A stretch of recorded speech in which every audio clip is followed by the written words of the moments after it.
You're on.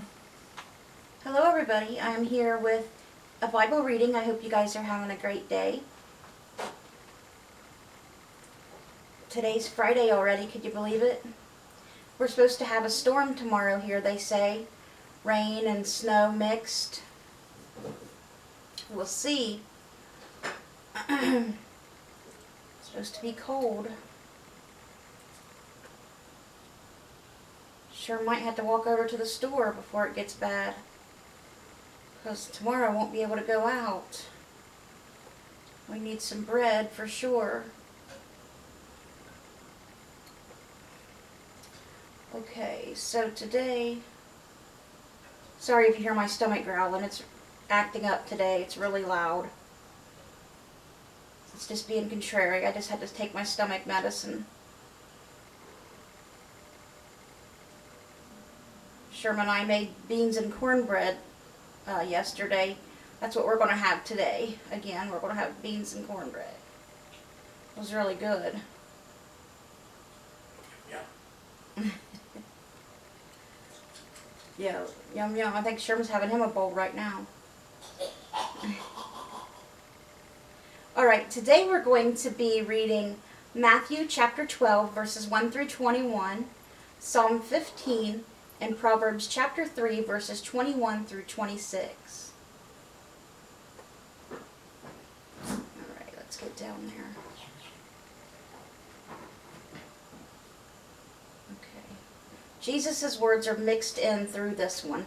So again, like always, I'll tell you when Jesus' words start and stop. Okay, so let's begin. Jesus is Lord of the Sabbath. At that time, Jesus went through the grain fields on the Sabbath. His disciples were hungry and began to pick some heads of grain and eat them. When the Pharisees saw this, they said to him, "Look, your disciples are doing what is unlawful on the Sabbath." He answered, and these are Jesus' words, "Haven't you read what David did when he and his companions were hungry? He entered the house of God, and he and his companions ate the consecrated bread, which was not lawful for them to do, but only for the priests. Or haven't you read in the law that the priests on the Sabbath duty in the temple desecrate the Sabbath, and yet are innocent? I tell you that something greater than the temple is here. If you had known what these words mean, 'I desire mercy, not sacrifice,' you would not have condemned the innocent, for the Son of Man is Lord of the Sabbath." And that ends Jesus' words for now. Going on from that place, he went into their synagogue, and a man with a shriveled hand was there. Looking for a reason to bring charges against Jesus, they asked him, "Is it lawful to heal on the Sabbath?" They're always just wanting to pick a fight with Jesus, trying to trap him. Every single time. They're just wanting to try to stir up something to get the people to turn against him. They're looking for a reason to arrest him. And any little thing. But they never stump Jesus, ever. And they just can't stand it. Every time that they say something to Jesus to try to trap him, and Jesus gets them every single time, each and every time, it makes them madder and madder.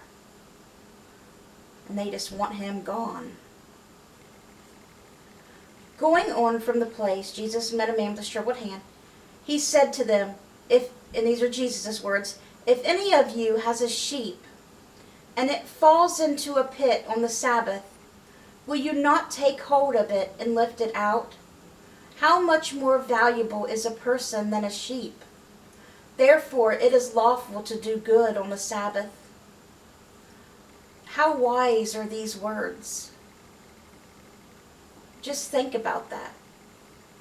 If somebody is hurt and sick, why not help them just because it's a Sunday? Why not help them? They're still hurting. Like, that's what Jesus is telling them. If your If your sheep, if your cat or dog or your child fell into a hole on Sunday, on the Sabbath, would you not still get them out? Or would you just leave them there till the next day? Because it's Sunday. No, you would help them. Such wise words. If any of you has a sheep and it falls into a pit on the Sabbath, will you not take hold of it and lift it out? How much more valuable is a person than a sheep? Therefore it is lawful to do good on the Sabbath. You'd be doing bad by not helping. And that ends Jesus' words for now. Then he said to the man, these are Jesus' words, stretch out your hand. Ending Jesus' words. So he stretched it out, and it was completely restored, just as sound as the other. But the Pharisees went out and plotted how they might kill Jesus. See, that really made them mad. And they just seen the wise words he said and the miracle with that man that he just performed, creating a new hand for the man. And it was like they seen nothing. They just had the devil inside them. They just felt rage. They just wanted death for him. They wanted death for Jesus. They wanted him gone. He's stealing their thunder. Aware of this, Jesus withdrew from that place, because he knew what they were thinking. A large crowd followed him, and he healed all who were ill. He warned them not to tell others about him. This was to fulfill what was spoken through the prophet Isaiah. Here is my servant whom I have chosen, the one I love, in whom I delight. I will put my spirit on him, and he will proclaim justice to the nations. He will not quarrel or cry out. No one will hear his voice in the streets. A bruised reed he will not break, and a smoldering wick he will not snuff out, till he has brought justice through to victory. In his name the nations will put their hope. Amen. And we still do today, to this very, very day. And we'll continue to till the end of time, to the end of the age, as Jesus would say. And that's where we're going to end the book of Matthew today. And now we are going to go to our psalm. Today it is Psalm 15. It's a Psalm of David, so we know it's going to be very beautiful, don't we? And it's only 5 verses, so it's another short psalm. Lord, who may dwell in your sacred tent? Who may live on your holy mountain? The one whose walk is blameless, who does what is righteous, who speaks the truth from their heart, whose tongue utters no slander, who does no wrong to a neighbor, and casts no slur on others, who despises a vile person, but honors those who fear the Lord, who keeps an oath even when it hurts, and does not change their mind, who lends money to the poor without interest, who does not accept a bribe against the innocent. Whoever does these things will never be shaken. Amen.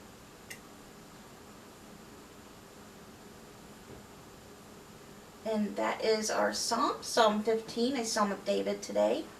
And we have a few Proverbs here. Several of them today. Proverbs chapter 3, verses 21 through 26. My son, do not let wisdom and understanding out of your sight. Preserve sound judgment and discretion. They will be life for you, an ornament to grace your neck. Then you will go on your way in safety, and your foot will not stumble. When you lie down, and you will not be afraid. When you lie down, your sleep will be sweet. Have no fear of sudden disaster, or of the ruin that overtakes the wicked. For the Lord will be at your side, and will keep your foot from being snared.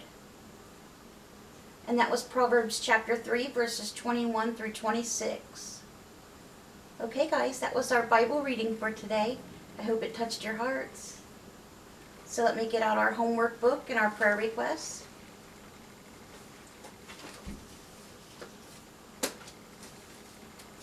Okay, so our question for last night was, in what town was Jesus born? And the answer you should have came up with was Bethlehem. Jesus was born in Bethlehem. Okay. And tonight's question is, get this marked here. Tonight's question is, what was the name of Ruth's husband? It was actually her second husband. Because her first husband died pretty quickly. They had just gotten married and then he died. So they would actually be Ruth's second husband, the one she had children with. Not Naomi's son, but the other. So what was the name of Ruth's husband? The father of Jesse, the grandfather of King David. That is your question for tonight. So let's go over our prayer requests. They are the same.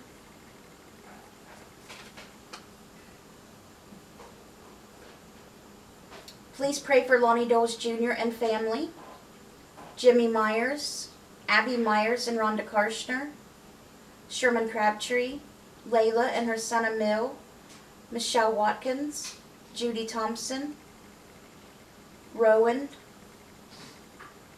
Cindy and Jim Welsh, Dora Carper, Randy Post, Barb Post, Melody Stanley, April and Linda Thacker, Sammy, Paco, Tom, the family and friends of Stephanie Holstein, Garnet Boyer, and Jim Mitchell. Okay guys, I gotta redo this page again. It's getting kind of sloppy. And I gotta add a couple on there, I think. I had to go around, see if I can get some more updates on people here. Okay guys, so that was everything for today. I hope you guys have a great rest of your day. Let's bring those souls to Jesus, and God willing, we'll see you guys again tomorrow with another Bible reading. Bye guys. God bless.